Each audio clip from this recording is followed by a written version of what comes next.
Hello guys, welcome back to my YouTube channel. So here I have come up with another video. In this video, I'm going to discuss more about the uh, like microcredit loan defaulter project only. So we have studied till univariate analysis. Now I'm going to tell you about bivariate analysis.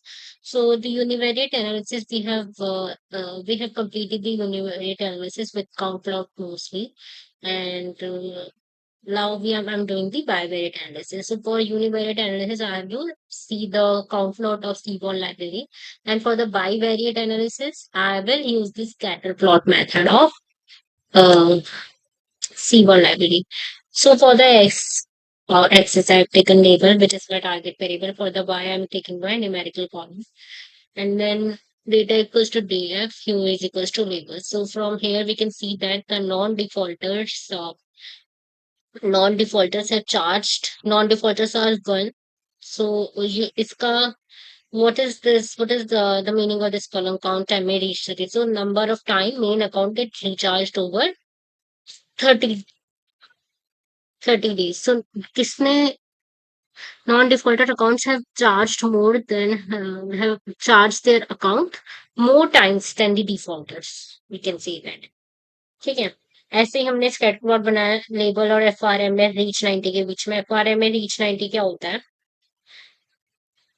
Number of times frequency, FRS of frequency main account का recharge over last 90 days. सो इसका होता है equal है main account of default and default charge equal number of times in the last 30 days. इसी तरीके से हमने सबका बनाया है। ठीक है, इसमें देखो जैसे मेन अकाउंट, इससे हम क्या बता सकते हैं? Main account of non defaulters है चार्ज मोर, क्योंकि ये ऑरेंज वाला ज्यादा आ रहा है than defaulters account in the last 90 days, and frequency of charging of main account of non defaulter starts decreasing after 3 times of charging. ठीक है, आफ्टर 3 times ऑफ,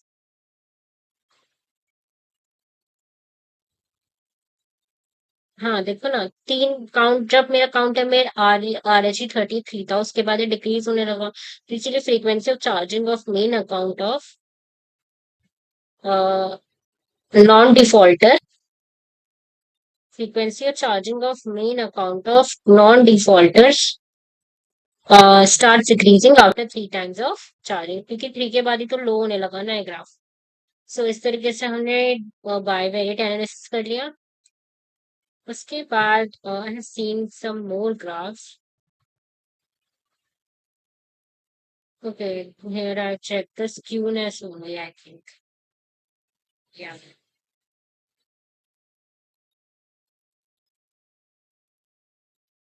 उसके बाद we need to have a look into the outlier thing.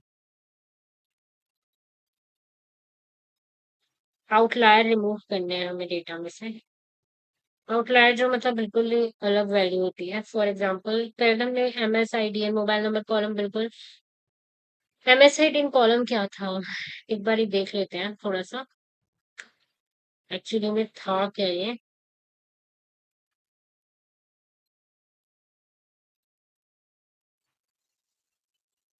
इधर मैंने सारे columns की list बनाई थी ना, तो इसमें हमें पता चल जाएगा।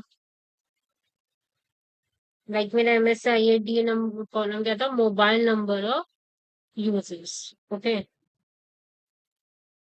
सो ये बिल्कुल बेकार है, मतलब ये कैसे इफेक्ट करेगा लेबर को, इसलिए मैंने उसको ड्रॉप कर दिया। उसके अदर शेप में देखा तो 36 कॉलम हो गए। उसके बाद हम आउटलायर कैसे बनाते हैं? DF dot plot kind equals to box plot बना के बेसिकली हम अपने आउटलायर्स को चेक करते हैं। ठीक है, लेआउट में मैंने 9 4 क्यों लिखा? क्योंकि हमारे 36 कॉलम्स है ना, तो मैं कुछ भी मल्टीपल में लिख सकती हूँ।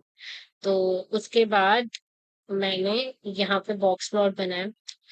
अब कहाँ पे ज्यादा ब्लैक ब्लैक आ रहा है, ज्यादा ठीक है, ज्यादा डॉट आ रहा है, मतलब बॉक्स से जो ऊपर जाते हैं वो हमारे, और नीचे आते हैं अलग से outliers. Outliers are present all columns except unnamed. So सभी में प्रेजेंट है, तो इन्हें रिमूव भी करना पड़ेगा।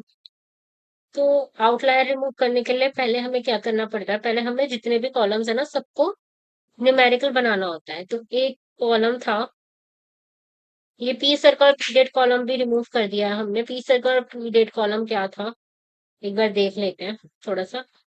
P circle is the telecom circle and P date is the तो ये बेकार के कॉलम है वो, तो इसे डिलीट कैसे इफेक्ट करेगा टारगेट वैल्यू को, नहीं।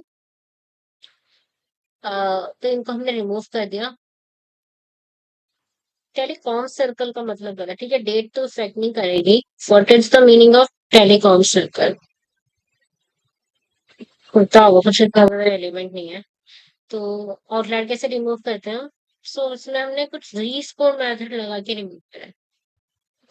सो ये इसी से, क्योंकि आई थिंक एक मेथड और होता है मेरे पास, बट हमने इसी से क्यों किया, ये सब हमें थोड़ा सा ना इसके बारे में देखना पड़ेगा, आउटलायर्स के बारे में, इसीलिए मैंने बताया है। How can we remove outliers before building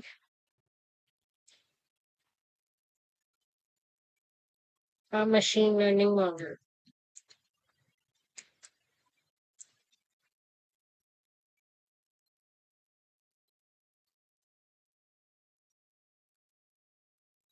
इसमें दिखा रहा है, तो दो वेज होते हैं, एक तो इंटर क्वार्टाइल रेंज मेथड और एक होता है री स्क्वेयर मेथड। देखिए मतलब बेसिकली मेन तो मैंने भी जो पढ़े हैं वो दो ही पढ़े हैं, ये इंटर क्वार्टाइल रेंज मेथड और एक री स्क्वेयर मेथड। तो इनके बारे में थोड़ा सा देख लेते हैं।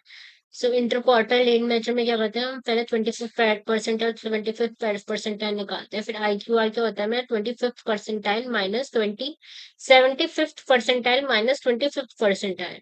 फिर हम लोअर बाउंड को डिफाइन करते हैं, जो कि होगा मेरा Q1 माइनस 1.5 इंटू IQR, और अपर बाउंड होगा Q3 plus 1.5 into IQR। Any data outside these bounds is an outlier. Work well for data. इसमें क्या होता है, जी स्कोर से computing mean and the standard deviation calculate करते हैं, z equals to x minus mean upon sigma. If mod of the z is greater than 3, तो mark this as outlier. Works well if the data is रफली normal. तो ये basically अलग से अपने आप में टॉपिक है, सो इनको हमें पहले कवर करना पड़ेगा गाइस एक वीडियो में। अभी बताऊंगी आपको इसके बारे में थोड़ा सा, so that will cover in the next video.